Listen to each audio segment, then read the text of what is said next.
बनेगा सुल्तान।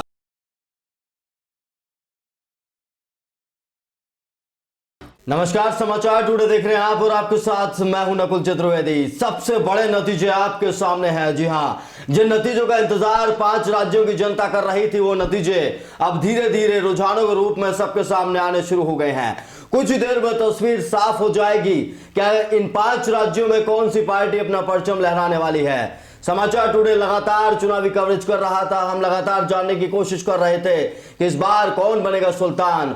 उत्तराखंड में कौन बनेगा सुल्तान, उत्तर प्रदेश में कौन बनेगा सुल्तान। उत्तराखंड उत्तर प्रदेश की सबसे बड़ी महाकवरेज लगातार जारी है। सबसे बड़े नतीजे समाचार टुडे आपको लगातार दिखा रहा है। अब तक के अगर रुझानों की हम बात करें तो बीजेपी उत्तर प्रदेश में तेजी से आगे बढ़ती हुई दिखाई दे रही है। समाजवादी पार्टी और कांग्रेस का गठबंधन बहुत पीछे दिखाई दे रहा है।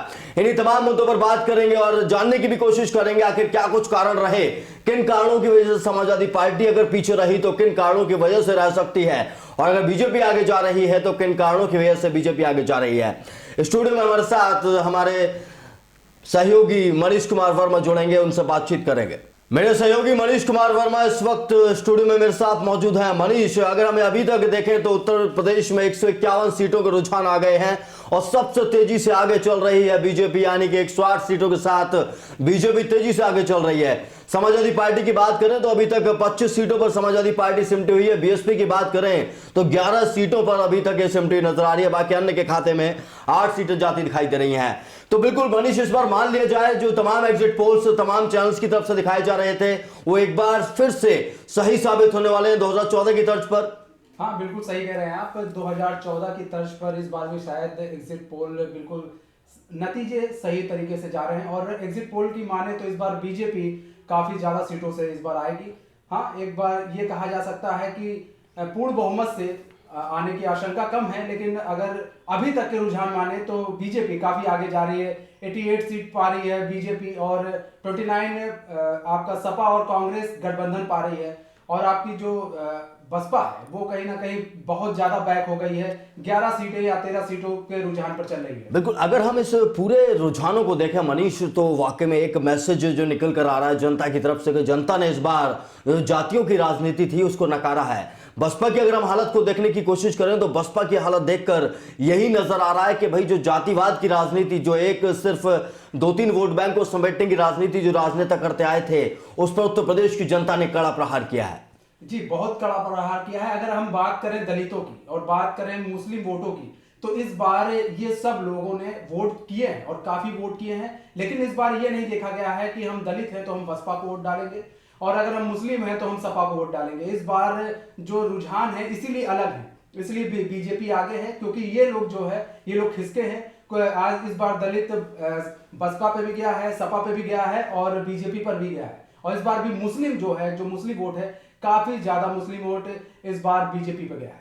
बिल्कुल, जो एक मेंटेलिटी बनाई हुई थी मनीष, हम देखें तो जो एक मेंटेलिटी लोगों ने बनाई हुई थी पार्टियों ने इस बार, बल्कि ये विवाद भी उठा था कि बीजेपी ने मुस्लिम कैंडिडेट को टिकट क्यों नहीं दिया, किसी भी मुस्लिम कैंडिडेट को चुनाव में क्यों नहीं उतारा। लेकिन कुल मिलाकर देखा जाए तो जिस तरीके के रुझान सामने आ रहे हैं, रुझान बता रहे हैं कि इस बार बीजेपी के पक्ष में एकमुश्त होकर तमाम लोगों ने वोट किया है। यानी कि जो मोदी की नीति है सबका साथ सबका विकास, उसको लोगों ने सराहा है। नोटबंदी के फैसले का लोगों ने समर्थन किया है। डिमोनेटाइजेशन, नोटबंदी जो हुई थी उसका भी लोगों ने समर्थन किया है। सर्जिकल स्ट्राइक जैसे मुद्दे वो भी जनता के दिमाग में थी, हालांकि इतने मुद्दे नहीं उठाए गए। अगर मनीष मैं समाजवादी पार्टी और कांग्रेस की हालत को देखने की कोशिश करें, जिस तरीके के रुझान सामने आए हैं, 2012 में 224 सीटों के साथ समाजवादी पार्टी को बहुमत दिया था यूपी की जनता ने, एक मुश्त बहुमत देकर विधानसभा भेजा था। लेकिन इस बार कांग्रेस के साथ आने के बाद भी यह हालत दिखाई दे रही है रुझानों में।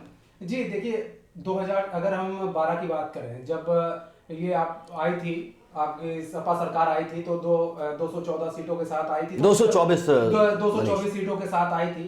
तो अगर हम उस समय की बात करें तो उस समय एक नया चेहरा भी चाह रही थी, कहीं ना कहीं उत्तर प्रदेश की सरकार एक नया चेहरा चाह रही थी, और जो सपा है, सपा ने अपनी बातों को काफी भुनाया था जनता के बीच में जाकर। बसपा के खिलाफ जो उन्होंने मूर्तियां बनाई थी तो उस चीज को काफी भुनाया था। और अगर हम बात करें इनकी कांग्रेस की बात करें तो कांग्रेस उस समय 24 से 25 सीटों पर सिमट गई थी लगभग। और उसके बाद हम बात करें कि इन लोगों का जब गठबंधन हुआ 2017 में, 17 को चुनाव को देखते हुए, लेकिन गठबंधन ने वो जो नहीं दिखा पाया। जो ये कयास लगा रहे थे कि कहीं ना कहीं अगर कांग्रेस पार्टी इस बार 30 से 40 सीट पा जाती है और हम लोग कहीं 180 सीट पा जाते हैं तो हम कांग्रेस को लेकर साथ में चलेंगे, तो हम पूर्ण बहुमत से हम यहाँ पर साबित कर सकते हैं। बिल्कुल मनीष, समीकरण बिठाने की कोशिश की गई थी। पहले 27 साल उत्तर प्रदेश बेहाल का नारा कांग्रेस लेकर आई थी, लेकिन उसके बाद गठबंधन कर लिया था। ये कह करके दो युवा लड़के उत्तर प्रदेश की तस्वीर को बदलेंगे। विज्ञापन सोशल मीडिया से लेकर टीवी चैनलों पर, अखबारों पर, सब जगह काम बोलता है कि विज्ञापन चल रहे थे। एक्सप्रेसवे का जिक्र बार बार चल रहा था, डायल 100 का जिक्र बार बार चल रहा था।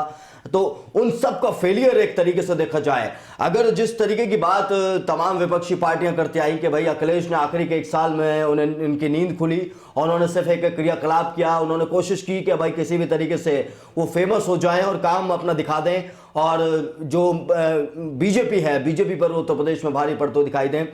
इस वक्त के अगर मैं रुझानों की बात करूं तो इस वक्त के रुझान तेजी से आ रहे हैं। उत्तर प्रदेश में बीजेपी सबसे बड़ी पार्टी बनकर उभर रही है। 132 सीटों पर बीजेपी इस वक्त आगे चल रही है, और साथ ही अगर समाजवादी पार्टी और कांग्रेस की बात करें तो 30 सीटों पर आगे चल रही है। बसपा की हालत बेहद खराब है, हाथी की चाल बेहद सुस्त दिखाई दे रही है। 17-18 सीटों के साथ हाथी चल रहा है। एक छोटे से ब्रेक का वक्त है। चुनावी कवरेज हमारी कौन बनेगा सुल्तान लगातार जारी है।